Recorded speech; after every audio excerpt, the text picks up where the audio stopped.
Hi, this is Robert Naini, your spray foam advisor. We're talking about vapor retarders today, and we've seen in the code that in climate zones 4A, 5, and higher, that generally a less than 1 perm vapor retarder is required on the interior side of the wall or the interior side of the insulation.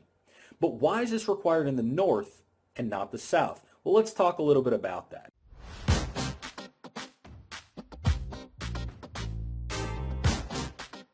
So some of the southern conditions, let's look at a climate like Orlando or Houston, where in the summer you might have indoor conditions of 70 degrees Fahrenheit and 50% RH.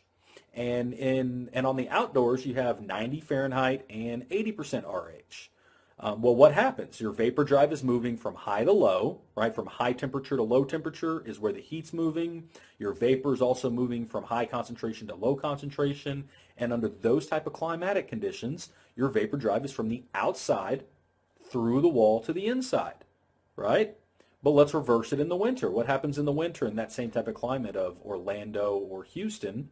Well, in the winter, we still have the same type of indoor conditions, 70 degrees Fahrenheit, 50% relative humidity, but the outdoor changes a little bit, right? It's now below, it's 60 degrees Fahrenheit maybe, and say 35 to 40% relative humidity. Now your vapor drive is from the inside to the outside. Now we're making more moisture. We have a higher concentration of moisture on the inside from eating, breathing, bathing, and cooking. And in the southern climates, what happens is you get a reversal of the direction that the vapor drive is moving from summer to winter. So because of the difference in conditions and in the seasons in southern climates, you actually get a change of the direction that your vapor drive is moving.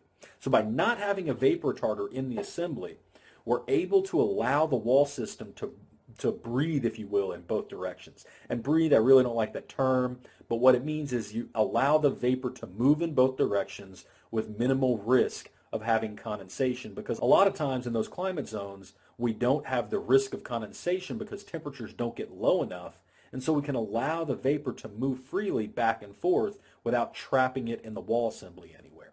So let's take a look at a climate like Boston, where in the winter, the climate conditions are something like 70 degrees Fahrenheit and 50% RH on the inside, and outside you might have 25 degrees Fahrenheit and 50% RH.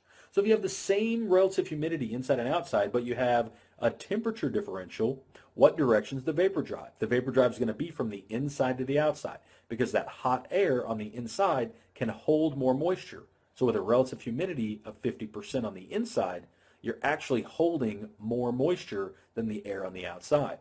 So the vapor drive is going to move from the inside to the outside, right? We're eating, breathing, bathing, cooking, creating more moisture on the inside than exists on the outside. So your vapor drive is from the inside of the assembly to the outside of the assembly in the winter conditions. Why is this important? Because in this type of assembly now, we have a wall assembly that's going to have a delta T from 70 on the inside to 25 degrees on the outside.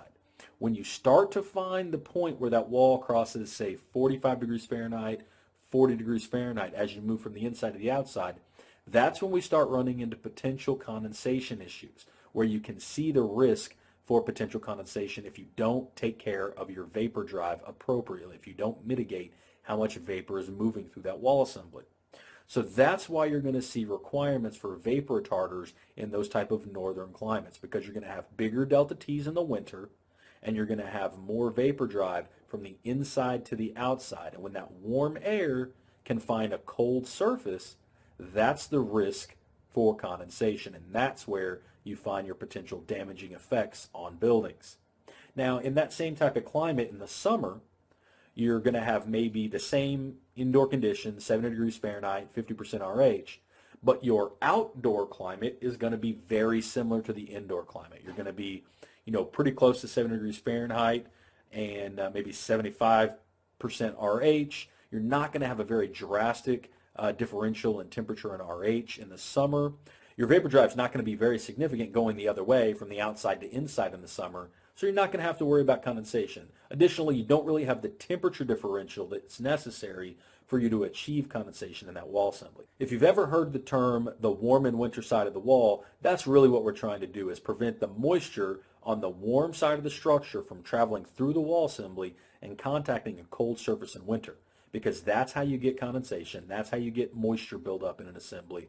That's how you have potential risk and damage from vapor drive in a wall assembly in the north when it's cold outside.